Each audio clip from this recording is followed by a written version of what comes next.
조선 후왕 500년 역사에서 유독 욕을 많이 먹는 왕이 있습니다. 바로 순조입니다. 사람들은 말합니다. 아무것도 안 했다, 세도 정치를 방치했다, 왕 자격이 없었다. 그런데 질문 하나만 바꿔봅시다.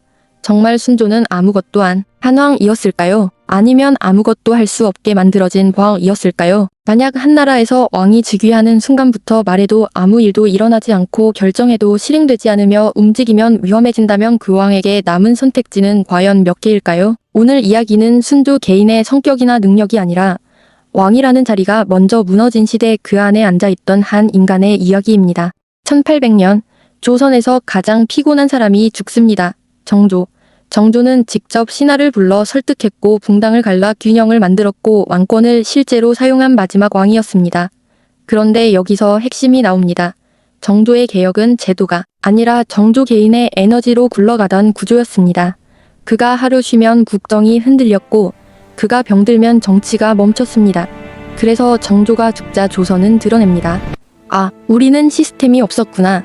그리고 그 빈자리에 11살짜리 아이가 올라옵니다. 순조의 즉위식 날, 어린아이는 무거운 용포를 입고 어저에 앉아 있습니다. 조정 대신들은 고개를 숙이고 예를 올립니다. 하지만 이상하게도 공기가 다릅니다. 말하는 사람은 왕이 아닙니다. 정순왕후. 이 인사를 단행하라. 이 사건은 이렇게 처리하라. 왕은 아직 어리니 대신들이 보조하라. 순조는 단 한마디도 하지 않습니다.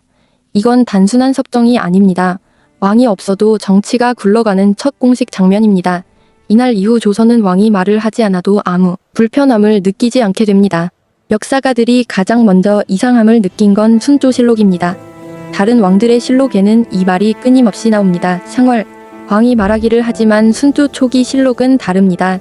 대왕대비의 뜻에 따라 대왕대비가 윤허하였다. 대신들의 논의에 따랐다. 왕의 이름은 있지만 왕의 목소리는 없습니다. 이건 기록 누락이 아닙니다. 정치에서 왕의 언어가 더 이상 필요 없었다는 증거입니다. 이때부터 왕은 결정하는 존재가 아니라 존재만으로 권위를 상징하는 당식이 됩니다.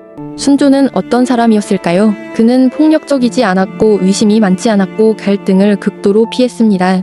요즘 기준으로 보면 온화한 관리자형 리더입니다. 하지만 문제는 이것입니다.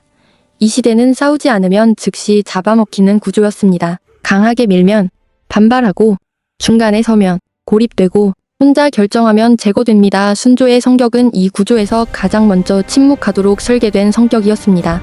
순조의 혼례는 연애도 개인 선택도 아닙니다. 정치 쿠데타에 가까운 사건입니다. 왕비는 김조순의 딸. 이 결혼이 의미하는 건 단순합니다. 이제 왕에 가장 가까운 사람은 신하가 아니라 장인이 된다. 혼례 직후 벌어진 일들입니다. 김씨. 일가 관직 급증하고 인사권 라인 장악한다. 군영 재정 실무 개입하고 특히 결정적인 장면. 김조순은 왕의 장인이 된 직후 군사와 재정을 동시에 만집니다. 이 순간부터 조선은 이렇게 변합니다. 법은 혈연, 제도는 가족, 국가는 사적 네트워크. 사람들은 말합니다.